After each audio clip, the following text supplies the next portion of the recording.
Mereka minum air hujan dan air sungai yang keruh untuk hidup. Menyumbanglah kepada kempen infak pam air Kemboja Pertubuhan Adiniyah untuk membina 10,000 unit pam air bagi minoriti umat Islam di Kemboja. Sekarang, insya-Allah, pahala mengalir tanpa henti selagi mana air bersih mengalir dari pam yang anda sumbangkan itu. Itu dia, Masya Allah kan. Kita akan berbicarakan mengenai wakaf pam air di bumi Kemboja dan bersama dengan Dewi sekarang ni di talian Skype. Kita ada selaku Duta Pertubuhan Sukarelawan Adiniyah. Kita bersama dengan Ustaz Dr. Zamri Zainuddin. Assalamualaikum Ustaz. Selamat pagi. Apa khabar Ustaz? Waalaikumsalam warahmatullahi wabarakatuh. Dewi, apa khabar? Baik, Alhamdulillah Ustaz. Daripada visual tu, saya keluarkan Ustaz depan TV. InsyaAllah hari ini mudah-mudahan. Jadi Ustaz mungkin boleh kongsikan kepada kami tentang sedikit berkaitan dengan latar belakang Pertubuhan Sukarelawan Adiniyah ni Ustaz. Silakan. Alhamdulillah wassalatu wassalamu ala Rasulillah. Terima kasih Dewi dan penonton di rumah. Sebenarnya Pertubuhan Sukarelawan Adiniyah ini telah tertubuh semenjak 1985 lagi. Bukan tahun lepas, bukan semalam. Bermakna trusted yang dipercayai, bukan skamer. Aktif dalam aktiviti-aktiviti kesukarelawanan. Seperti mana infak Quran, infak solar, infak masjid standar. Bukan sahaja di Malaysia tetapi di negara-negara jiran yang memerlukan seperti selatan Thailand, Indonesia, Bangladesh, Myanmar, Kemboja. Dan Alhamdulillah pada tahun lepas kita telah memfokuskan wakaf pam air di Kemboja ini lebih 9,000 unit pam air. Alhamdulillah.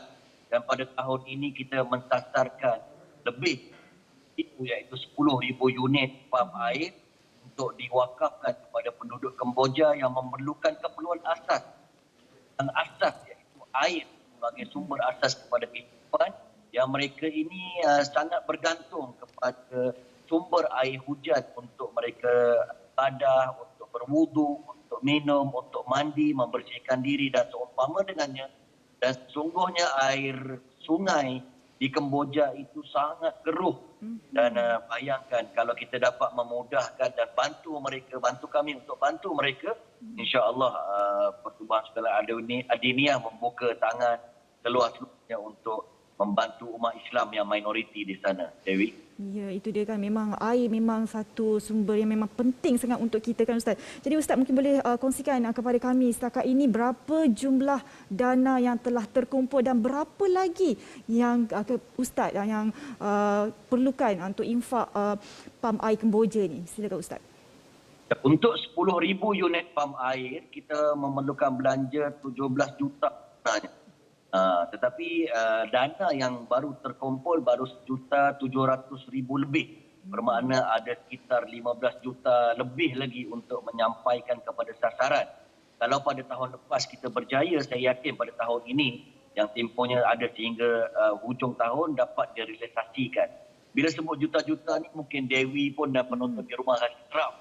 Sebab jutawan saya tak adalah sampai jutawan kan. Walaupun insya-Allah semua jutawan akhirat. Tetapi sebenarnya satu unit pam air baru menelan kos RM1,700 sahaja. Dan boleh pula satu unit pam air itu berkongsi dengan 10 penama. Seperti mana yang tuan-tuan nampak pada gambar pada permulaan tadi ataupun pernah melayari website kami www.infakpamairkemboja.com. Seperti kami Sukarelawan Adiniyah, mungkin boleh tengok plat nama yang berkongsi itu. Satu plat nama ada 10 penama ataupun pewakaf. Kalau nak sedikit pun boleh, kalau lebih mungkin jadi nama tu kecil. Jadi kalau berkumpul 10 penama, satu sebahagian daripada satu pemain ini baru RM170 sahaja yang mampu demi untuk membantu sahabat kita, semuslim kita yang minoriti. Kita tahu sahabat minoriti kita di seluruh dunia biasanya didiskriminasi, termasuklah di Kemboja ini, sukar untuk mendapatkan kemudahan dan insya-Allah dengan bantuan yang semudah itu dapat membantu mereka yang sukar di sana. Ya kan, Dewi? insya-Allah.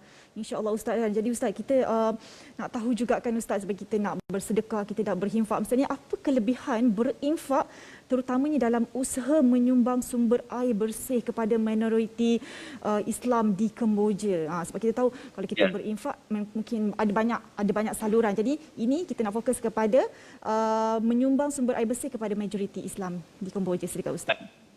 Dewi sendiri pernah pergi Kemboja tak? Tidak pernah, tak sampai Pernah, lagi Ustaz. Kalau yang pernah pergi Kemboja dan mungkin tuan-tuan yang melihat ini pernah pergi ke Kemboja, pengalaman saya melihat anak-anak di Kampung Cham yang begitu susah itu mandi kat dalam sungai yang keruh tadi.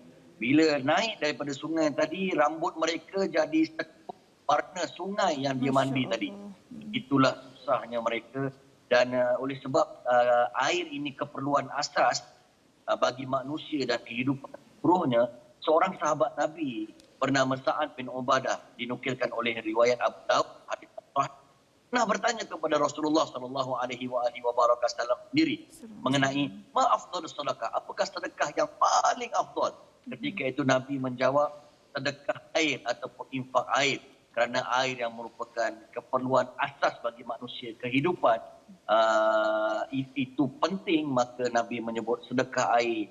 Bahkan tuan-tuan bayangkan kalau selagi mana mereka berwuduk, makan dan minum dengan pam air yang tuan-tuan sumbangkan, selagi itulah manfaatnya tuan-tuan dapat, walaupun sehinggalah tuan-tuan masuk ke dalam kubur nanti dan hari akhirat nanti, insya-Allah. Jadi disebut juga bahawa Allah sudi untuk membantu kita, tambah pula ini hari Khamis, hari yang dibentangkan amalan kita pada setiap hari Isnin dan Khamis. Dan Nabi sendiri bersabda, aku suka ketika mana amalanku dibentang pada hari Isnin dan Khamis ini dalam keadaan aku berpuasa. Bermakna dalam keadaan kita berbuat amal jariah, jangan tunggu esok, jangan tunggu lusa, pada hari yang baik ini untuk sama-sama kita bantu sedekah yang paling afdal yang disebutkan oleh Nabi itu dengan screenshot nombor-nombor yang tuan-tuan lihat dekat TV itu, dan boleh catatkan nombor tersebut, dan ingat nombor mudah website kami www.infakpamairkemboja.com. Di situ ada internet banking, ada maklumat, ada gambar-gambar dan ada contact number. Dan tuan-tuan juga boleh bank in terus juga ke Maybank 562021637867 atas nama Pertubuhan Sukarelawan Adiniah untuk merealisasikan nasib mereka, sahabat mereka, sahabat kita di sana di Kemboja, insya-Allah. Ya, insya-Allah kan, mudah-mudahan dipermudahkan segala urusan, insya-Allah, dan semoga, saya tahu rakyat Malaysia ni sangat pemurah, sangat dermawan, insya-Allah. Jangan lupa kita untuk sama-sama membantu dalam infak pam air Kemboja, insya-Allah. Terima kasih Ustaz, terima kasih kerana bersama dengan kami di Dewi doakan semoga dipermudahkanlah urusan, insya-Allah. Amin. Terima kasih. Assalamualaikum warahmatullahi wabarakatuh. Baik, kepada anda semua, inilah masanya untuk sama-sama kita berinfak, bersedekah. Nombor dah tertera di kaca TV, ambil cepat-cepat, boleh share dekat grup, family ke WhatsApp dan sebagainya. Semoga ramai lagi mendapat manfaatnya, insya-Allah. Kita berehat dulu seketika, kembali lagi selepas ini dalam Assalamualaikum.